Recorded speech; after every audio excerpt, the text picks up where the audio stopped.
এরা আজকে দেশটাকে গিলে খাওয়ার চেষ্টা করছে। আজকে একটা চেষ্টা করা হচ্ছে যে মুক্তিযুদ্ধটা ভুলাই দিবার তা নেই, ৭১ জন হয় নাই, আমরা কিছুই করি নাই, দেশটার জন্য আমরা কোনো অবদানই রাখি নাই, ঠিক না? এলাকায় ২৪ যারা করেছিল তারাই সব করেছে, এরকম একটা ধারণা দিচ্ছে না, ঠিক না? ২৪কে আমি বলতে পারবো? ২৪টা কি বাংলাদেশ হইতো? আজকে তোমার জন্ম হয়েছে বাবা এই দেশে, এই কথাটা কখনো ভুলবো না। আমি কথাটা প্রায় বলি, সব জায়গায় বলি, You cannot forget 71.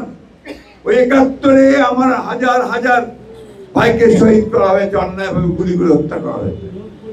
ওই ৭১-এ আমাদের লক্ষ লক্ষ মানুষ বাড়ি ঘর ছেড়ে পালিয়ে ভারতকে আশ্রয় নিয়েছিল।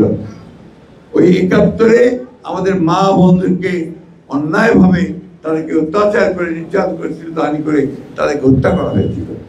এই কথাগুলো তো আমরা ভুলতে পারি না। ৯টা মাস আমরা দীর্ঘকাল, সেই ৯ মাস যারা যুদ্ধ করেছি, পরিবার পরিজনের কোনো খবর নেই, কে কোথায় গেল, কত মানুষ কোথায় চলে গেছে, তাই না? তো সেই দিন থেকে ভুলে দেওয়ার চেষ্টা করলে কে ভুলে দেওয়া যাবে? ভাই যাবে কে? আমার জন্মটাকে কি আমি ভুলতে পারি? ওইটা মাথার মধ্যে রাখেন।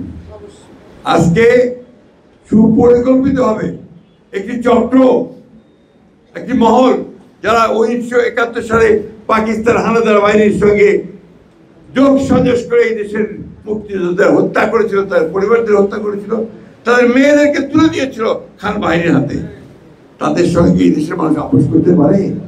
পারে নাকি ভাই? করে কইবা হবে তো, মুক্তিযুদ্ধ করতে উঠতে হবে তো। আমি এই কথাগুলো বলতাম না, বলি না, কিন্তু তারপরে বলতে হচ্ছে এই কারণে এরা আজকে দেশটাকে গিলে খাওয়ার চেষ্টা করতেছে, গ্রাস করার চেষ্টা করতেছে। আমাদের ধর্মপ্রাণ মুসলমান ভাইদের ধর্মীয় অনুভূতিকে বিক্রি করে তারা ওই কাজগুলো করতে চাচ্ছে। আমরা সেটা হতে দিতে পারি না। আজকে আমাদের মুখে দাঁড়াতে হবে, আমাদেরকে আমাদের যে মুক্তিযুদ্ধের যে চেতনা, সেই চেতনাকে সামনে আনতে হবে। তো আমরা এই দেশের মানুষ, আমরা লড়াই করেছি, সংগ্রাম করেছি, যুদ্ধ করেছি, করে আমরা ৭১ সালে আমাদের দেশকে স্বাধীন করেছি।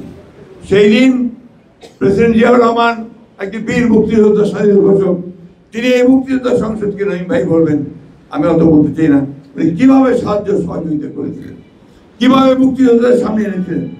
আমাদের ম্যাডাম বেগম খালেদা জিয়া, তিনি মুক্তিযোদ্ধা মন্ত্রণালয় তৈরি করেছিলেন। আমরা এইসব ভুলে যাবো না ভাই, তাই না? আজকে তো আপনারা অনেকে ভাতা পাচ্ছেন, তাই না? আমাদের মধ্যে বিভেদ সৃষ্টি করতে দিবেন না। এই হিন্দু মুসলমান ভাগ হওয়া দিবেন নি। আমরা হিন্দু মুসলমান এখানে ভাই ভাই একসাথে আছি, ঠিক না? সারা জীবন ধরে আছি, যুদ্ধ করেছি একসাথে।